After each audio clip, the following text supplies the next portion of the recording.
आज का हम लोग का जो टॉपिक है वो मैना के बारे में जो है कुछ रोचक तथ्य है, जिसमें सबसे पहला है कि मैना पक्षी जो है वो स्वभाव से आक्रामक और काफ़ी निडर रहता है, और ख़ास करके उनके द्वारा जो चुने गए एरिया है यानी जहाँ पे वो रहते हैं उस आसपास की निगरानी जो है उसकी रक्षा में वो बहुत सख्ती बरतती है। और यही आक्रामक रवैया और निडर स्वभाव के चलते ये जो है इसके चलते कौवा और गिद्ध जैसे चालाक शिकारी भी इनसे भिड़ने से डरते हैं।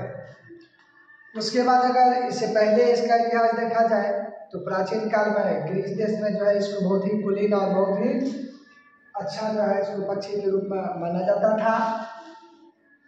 उसके बाद मैना पक्षी जो है वो अपने झुंड में जो है बहुत तालमेल से रहती है, उसका तालमेल बहुत अच्छा होता है, वो एक दूसरे से मिलजुल के रहती है और खाना भी जो है खाना का जो आदान प्रदान होता है, खाना के स्रोत का जो आदान प्रदान होता है वो भी एक दूसरे से मिल बांट करके कर लेते हैं।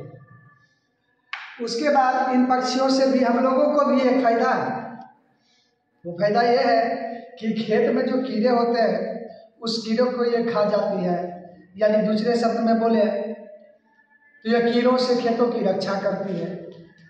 उसके बाद भारत में मैना की 6 प्रजाति प्रसिद्ध है, जिसमें ब्राह्मणी मैना हो गया, गुलाबी मैना हो गया, हरिया मैना हो गया, देसी मैना हो गया, पहाड़ी मैना हो गया। तो टोटल हमारे देश में 6 प्रजाति जो है वो काफी प्रसिद्ध है। कौन कौन? गुलाबी मैना, गंगई या हरिया मैना, ब्राह्मणी, यहाँ पवई मैना, देसी मैना या पहाड़ी मैना। पहाड़ी अलग, देसी अलग, कुल मिला के 6 प्रजाति काफी प्रसिद्ध है।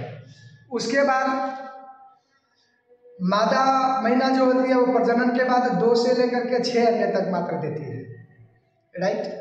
और उसके बाद 27-28 दिन तक उस अंडे को सेती है, सेने का मतलब है उसको सेवती है। और उसके बाद जब उसमें से चूजे निकलते हैं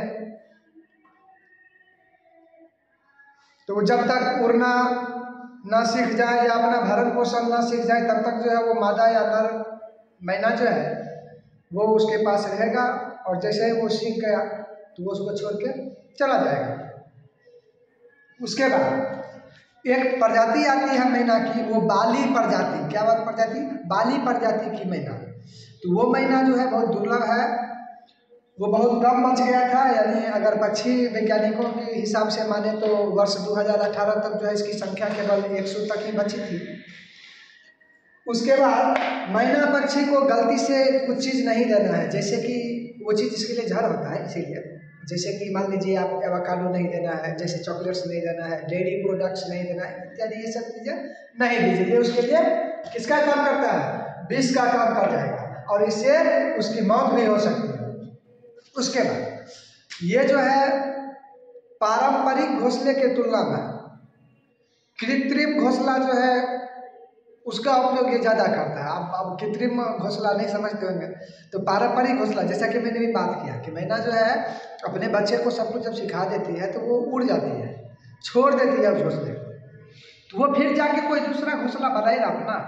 कहने का मतलब जो पक्षी जो है उससे पहले जो उसके जो नरमादा जो भी फीमेल पेरेंट्स होंगे वो जो बनाए थे उसमें रहे, उसके बाद वैसा ही ठीक वो बनाए तब ना। लेकिन नहीं, वो कृत्रिम संसाधनों का उपयोग करने का मतलब ये है कि जैसे छत है हम लोगों का, जैसे खपरेल का मकान है, तो वहाँ कहीं और कोचे नहीं रहते हैं, छोटे छोटे छेद कहीं पे खाली जगह टाइप का रहता है, तो उसी में वो क्या करते हैं तो उपयोग करके अपना घोंसला बना लेते हैं।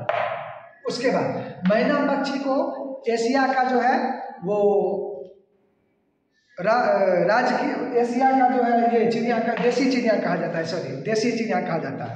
उसके बाद बात करेंगे,